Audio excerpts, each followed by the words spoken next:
دیکھیں، اگر محمد حنیف صاف اعلان کر دیتا نا کہ ڈاکٹر عثمانی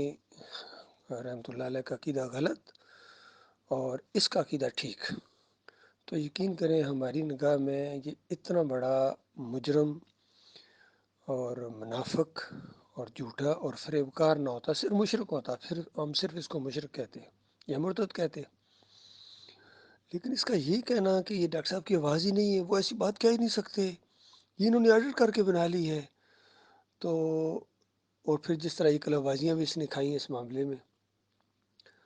تو یقین کریں اب یہ مشرک بھی ثابت ہو گیا،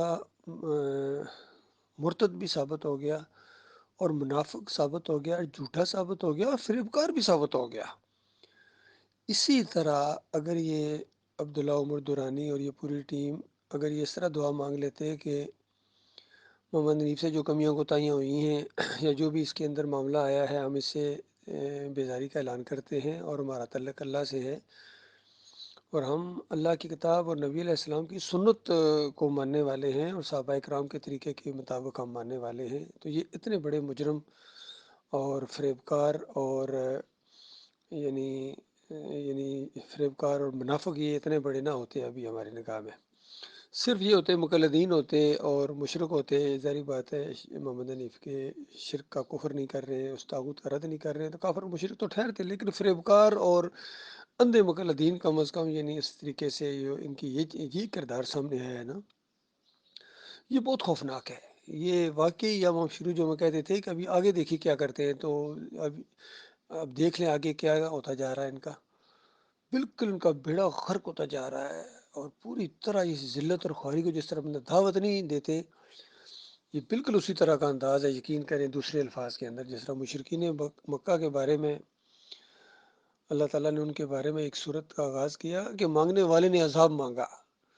یعنی اللہ سے مانگنے، رحمت اور شفقت مانگنے کی بجائے، مغفرت مانگنے کی بجائے انہوں نے عذاب کو دعوت دی کہ یا اللہ اگر یہ تیری طرف سے ہے جو یہ محمد صلی اللہ علیہ وسلم پیش کر رہے ہیں، تو وہ کہتے ہیں ہمارے اوپر پتھروں کی بارش کر دے، اور پھر پتھروں کی بارش تو اس وقت نہیں ہوئی، کہتے دیکھا ہے کس قدر فریب دیا انہوں نے لوگوں کو۔ تو مالک نے بعد میں بتایا کہ وہ اس وقت تو ہم تمہارے اوپر عذاب بھیجنے والے نہیں تھے، وہاں کچھ لوگ توبہ استغفار کر رہے تھے، لیکن اب جب آمنے سامنے ہو گیا تو اب اللہ کا عذاب تمہارے اوپر کیوں نہیں آئے گا۔ تو بالکل یہاں بھی وہی معاملہ ہے، انہوں نے اللہ کی عذاب کو گویا دعوت دی ہے، اور پوری طرح ایک لائن لگا دی ہے کہ یہ قرآن اور حدیث کے ماننے والے نہیں ہیں بلکہ محمد حنیف کے ماننے والے ہیں، اور اللہ سے فریادیں کر رہے ہیں کہ، اور دیکھیے قرآن کے اندر اللہ تعالیٰ نے صحابہ کرام کی طرف اشارہ کیا ہے کہ ان کی طرح ایمان لاؤ تب تمہارا ایمان ایمان ہے، ورنہ تمہارا ایمان تمہارے منہ پر مارا جائے۔ ان کی طرح، ہاں بالکل انہی کی طرح صحابہ کرام کی طرف اشارہ ہے۔ اور دیکھیے میں پہلے بھی کئی دفعہ آگاہ کر چکا ہوں بھائیوں کو کہ 2015 یا 16 کے اجتماع کے اندر، حالانکہ اس وقت ہم ان کے ساتھ جماعت میں تھے، تو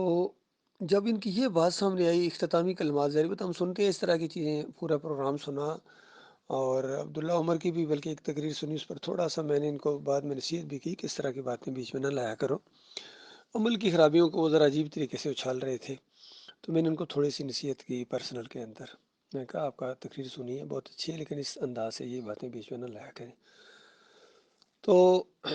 محمد حنیف کی جب میں نے وہ اختتامی کلمات سنے تو اس وقت مجھے عجیب سا لگا کہ یہ کیوں ناظمین کو کہہ رہے ہیں کہ تبلیغی جماعت والوں کی طرح، تبلیغی جماعت والوں کی طرح۔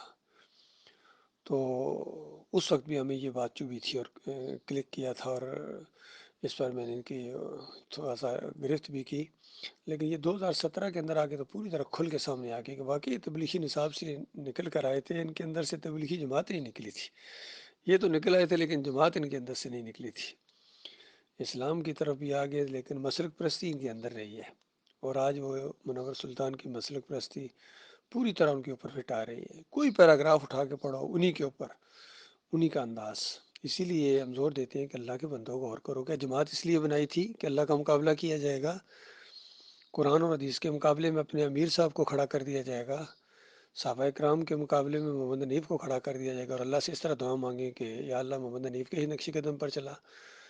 محمد حنیف کے نقش قدم پر چلتے ہوئے کہتے ہیں توحید پھیلانے کے لیے ہم دعائیں مانگ رہے ہیں، توحید پھیلائیں گے، یعنی اس طرح توحید پھیلائیں گے جس طرح محمد حنیف نے پھیلائی ہے، زہریلی